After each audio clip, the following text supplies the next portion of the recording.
What One Thing, a Smart Meetings podcast that provides you with a shortcut to the top of the events world by asking successful people what made the difference in their careers and lives. I'm JT Long, Vice President and Content Director of Smart Meetings, and today we are double-clicking on steps you need to take to keep your guests and yourself safe in a risky world. Kevin Coffey is our travel security and meeting risk advisor and trainer. He was with Los Angeles Police Department Crimes Against Travelers Investigation Detail. He founded that. He was a detective. He understands what's going on and helps keep everyone safe. Welcome, Kevin. Thank you. Thank you, guys. I appreciate being here. Love your publication. I've spoken at your events before, so this is a nice continuation. We love chatting with you, Kevin. I always learn something. Now, tell me, though, did you grow up dreaming of being a detective? How did you end up in your career? Oh, God, I get this a lot. So being a speaker, there's always the long story. So my mother's first husband was a police officer in Cleveland, Ohio, back in the 50s, and unfortunately, he died on the job. My mother subsequently remarried into my father, but she kept a picture of him, her first husband, on the mantle because I have my stepsister from that marriage, the first one where he passed. And as a child, I always looked up at the picture of him in uniform.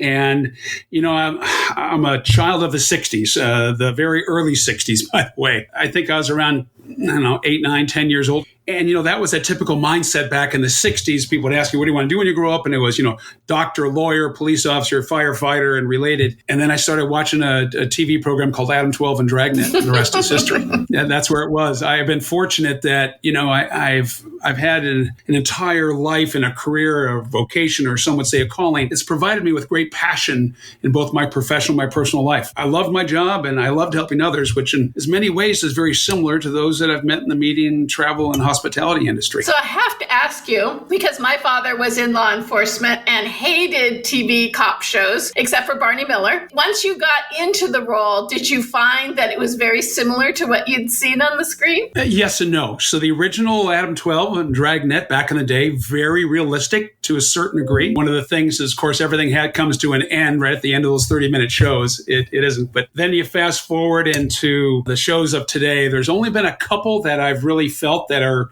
capture what kind of goes on in major cities. There was a series that's no longer on called Southland. It was a representation of LAPD. Very true, very realistic of the day-to-day personal events that we're involved with. But the latest one that just kind of went off, they're done as Bosch. That's on Amazon Prime. And that's an offset of an LAPD homicide detectives. Very true, real life, just of a lot of the idiosyncrasies back and forth. And that's because on that show, they have a lot of retired LAPD and active detectives working on that show to help flush out the script to really kind of get to the real issues. So I really love that show. And it's all filmed here in LA. It's one of the things that the writer Michael Connelly made. It says you have to film it here in LA, and that's there. So those are my two that my standbys. I love that. See, not only do I get travel tips from you, I also get TV recommendation tips from you. I always learn something when we talk. So you had the Crimes Against Travelers Investigation Detail. How did you make the transition to private life, to being a speaker, and how did catching bad guys help you move and to managing risk for meeting planners? God, that's another, it's a long one. And, it touched my life in 3 different times during my 35-year career with LAPD. My first one, I was a young street cop working footbeat on Hollywood Boulevard. And I was assigned to a special detail back in 1983 to clean up with a large amount of police officers just assigned to Hollywood Boulevard to clean it up for the 84 Olympics. We knew that this was a unique event, just like we're going to have here coming up for the next Olympics again. But we would get just hundreds of thousands of visitors coming to our city, our region, and many of them would go to Hollywood Boulevard. But back in the 80s, Hollywood was very different. And I think a lot of major cities throughout the country was very different. So they assigned us all to start working the boulevard to clean it up because we had some issues back in the day.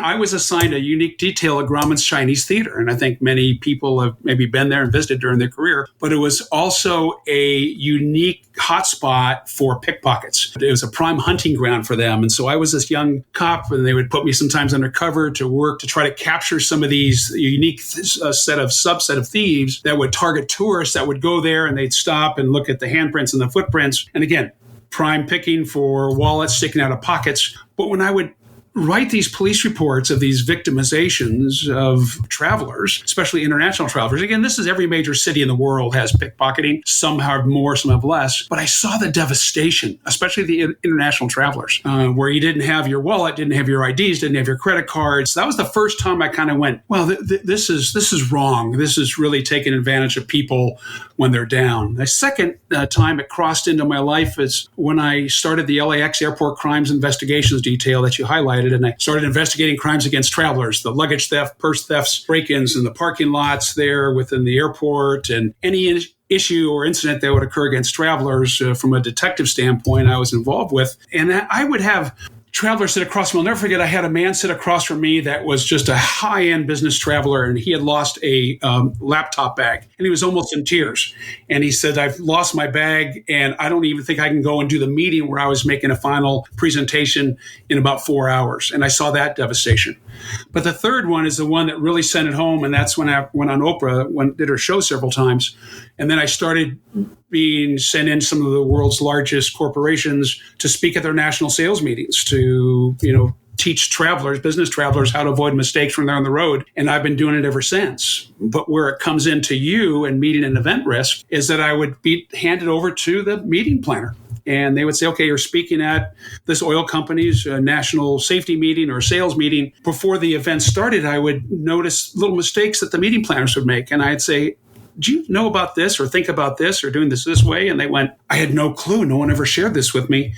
I got exposed to MPI chapters the mid-90s, and I've been speaking about meeting an event risk at MPI, site, PCMA, and all these other locations, GBTA especially, throughout my career. Love it. Well, we are so lucky to have you in the industry and on the podcast. So do tell, what is it that meeting planners get wrong about protecting attendees? I'm going to take this a step back. I just came back. I just spoke at an event here of the largest law firms in the world. And we spoke about this, but I want us to take a look because we know we have a lot of professionals, both on the planner side and the supplier partner side, even to a higher 30,000 foot level. Let's just take a look at the entire event, not just the attendees. And I hate to paint this with a broad brush. And by all means, this doesn't include all meeting professionals. But I think most meeting professionals really don't think much about risk from an awareness, prevention, mitigation, as well as response standpoint. Now, let me clarify this.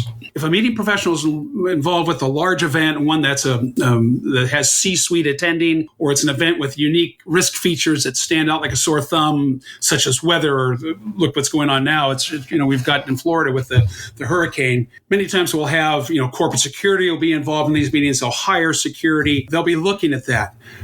But what I'm talking about here is the rest of the meetings and events that meeting professionals are involved with, the everyday bread and butter, nondescript meetings and events that don't involve risk discussions because we don't think about it. And many of those are ones that I hardly ever see meeting professionals bring the risk discussion into the events they are involved with. Now, be this a meeting at a local hotel with just 10 to 20 attendees or one that has 100 to 200.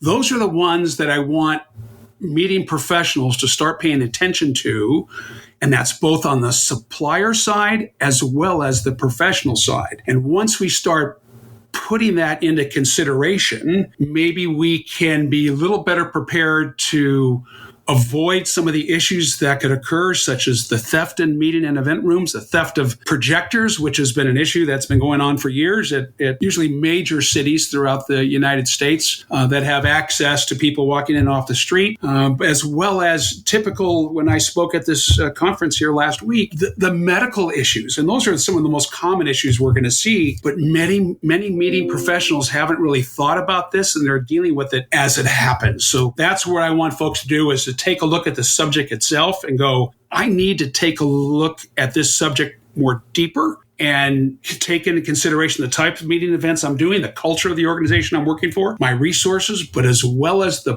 supplier partners I'm working with, so we're all working together. It's a long answer to a broad issue of risk, but that's, I think, if you do that, you're also going to start protecting your attendees. So it sounds like the biggest miss is not considering risk at every single event. Is that what you're saying? Absolutely, JT. When I go through my presentation, I spoke at MPI's WEC a few months back, and I asked a series, probably about 10 questions, and each time I asked these, and very few of the attendees in the room were asking certain things or doing certain things. Most of them, when I would bring up and go deeper to ask why, they would go, "Isn't that somebody else's job? Isn't that somebody else's responsibility?" And I'm going, to a certain degree, yes.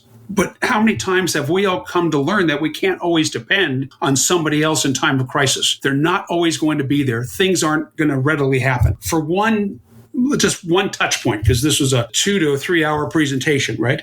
So, JT, let's kind of take a look at this scenario. And this is going to go back in the day when you and I were first entering this unique business in the area of meetings and events. Remember back in the day, if you were doing a meeting at a hotel and you were in the meeting conference room section or the conference center of the property, and if there was something that happened inside the room, could have been a medical emergency or it could have been something that you needed, and you needed to get a hold of somebody from the hotel, you walked out of that room.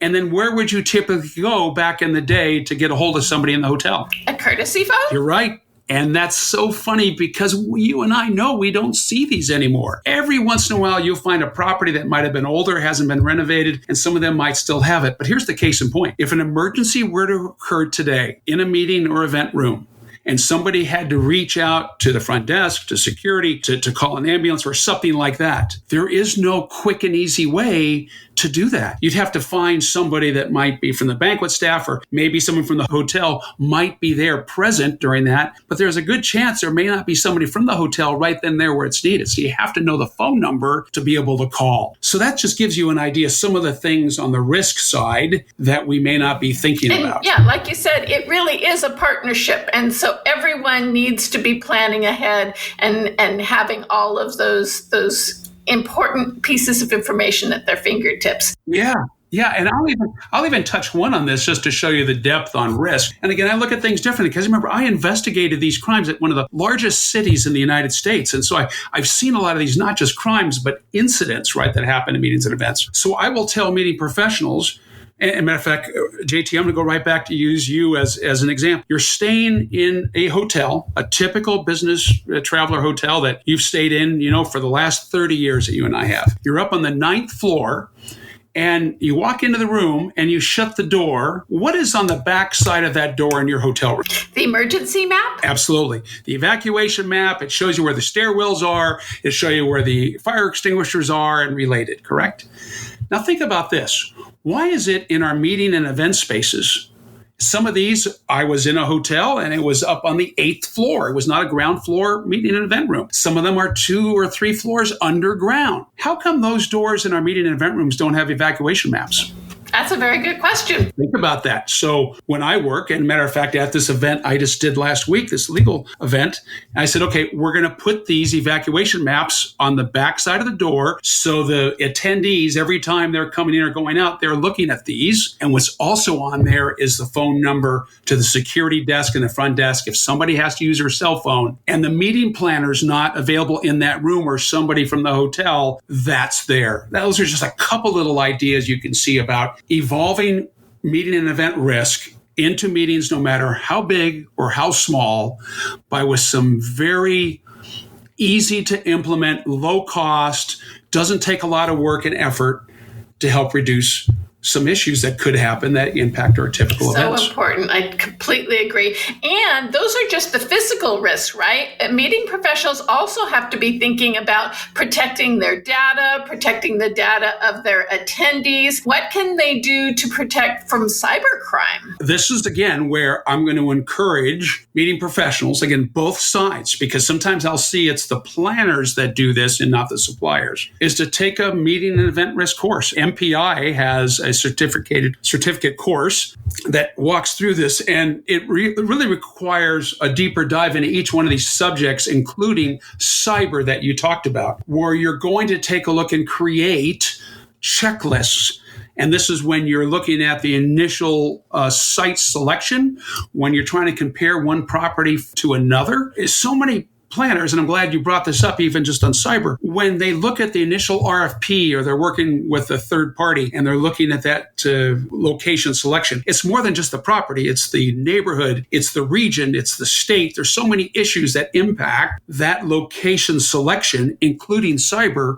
So reaching out and finding the right information, working, if you're with corporate, working with your IT staff and helping them assemble a IT security checklist for the areas that are going to be important to your organization. Because every organization has a different level of risk on how it impacts cyber. Right? I'm going to fall right back to this legal conference I did. They're going to have a very different level compared to your local Rotary meeting that's going to have some needs as far as that. And there could be an area of competitive intelligence and the theft of information and such, which can be gathered from cyber. So I'm not going to give you one piece of advice on that, except turn to someone else that's going to be able to provide you with those pieces for the checklist and build that into your selection. Very good advice. The other thing that you talk about quite a bit is tips for protecting ourselves while traveling. What advice do you have for us there? And thank you for asking that, because while many of the people that might listen to this have heard me speak at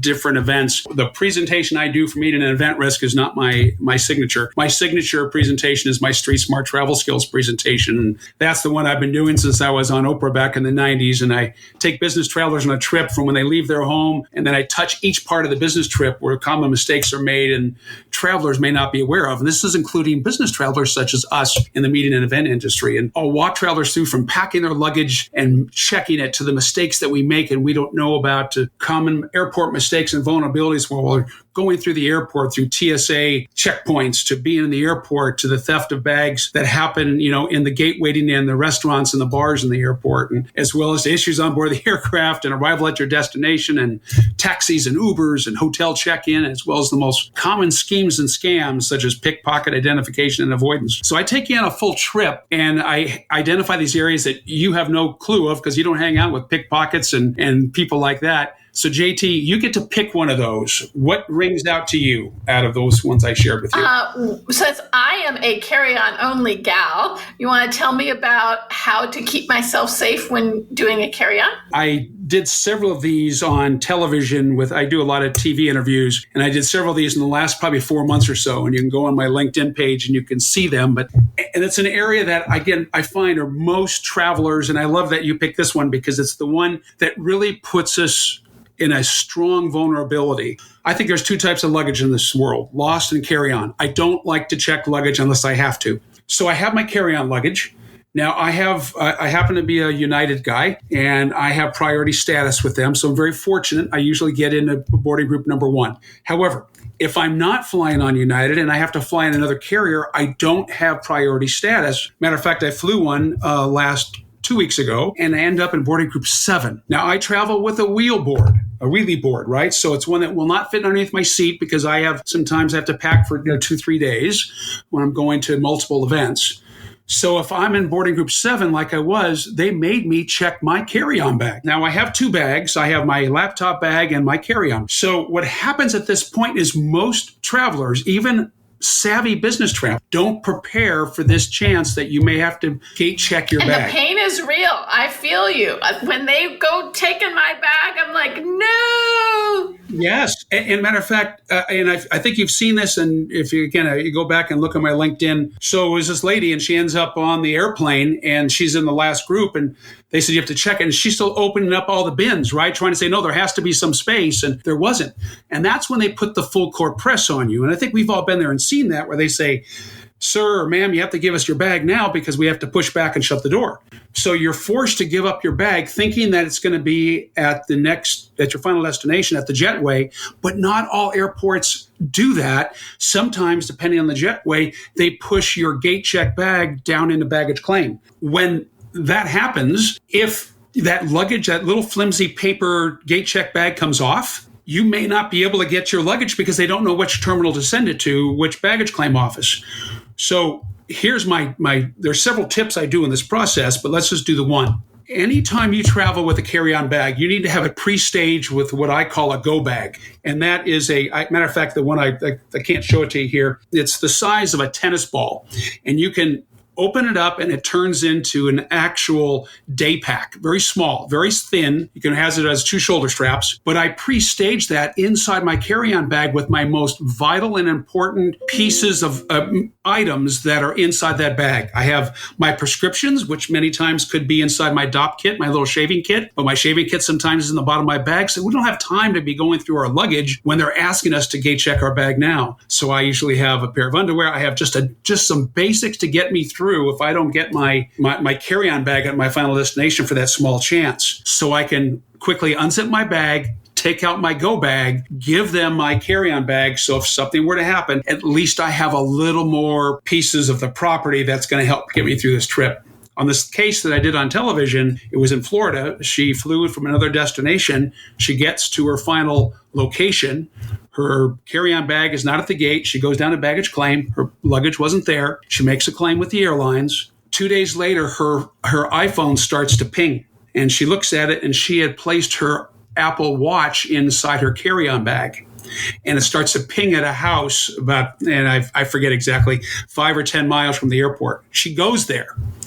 And as she gets to that destination, that gets to this house, and she takes out her phone and she starts filming, and she says, oh, look, there's all these empty bags around this house. Ends up, they call the police, they do a search warrant. That house came back to someone who worked at the airport in one of the airport gift shops of where she landed.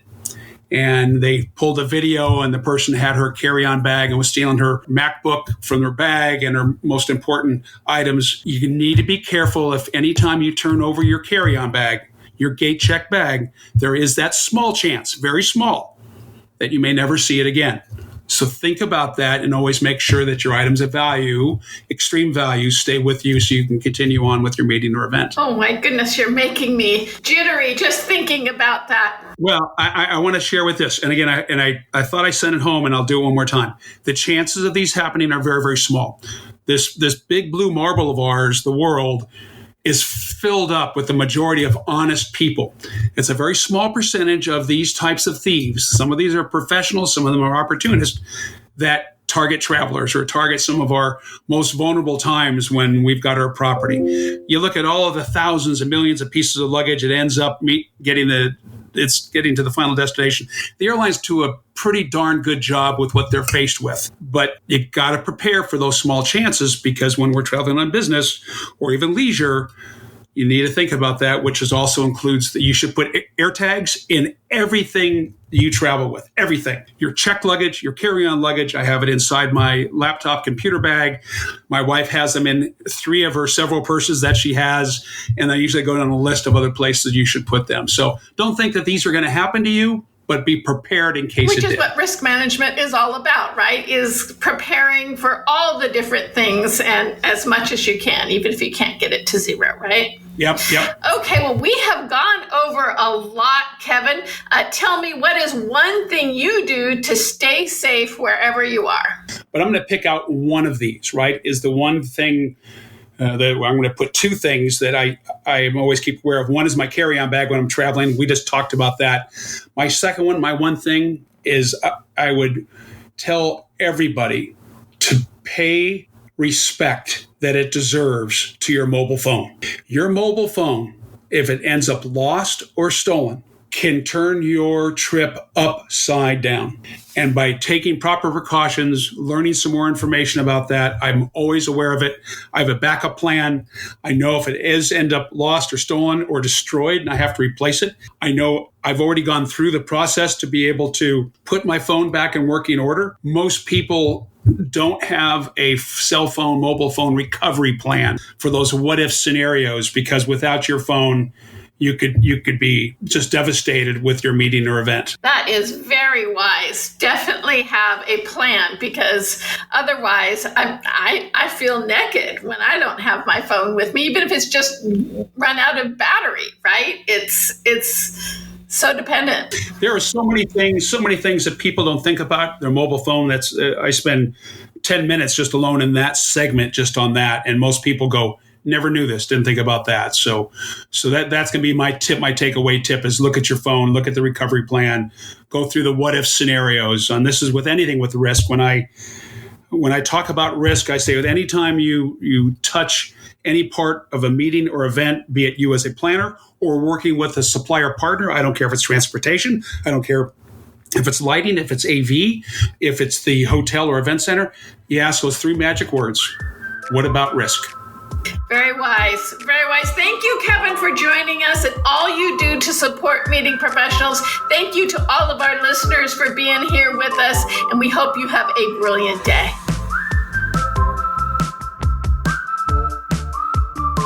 Smart Meetings, What One Thing was produced by Bright Business Media. Visit smartmeetings.com to subscribe to your daily dose of inspiration.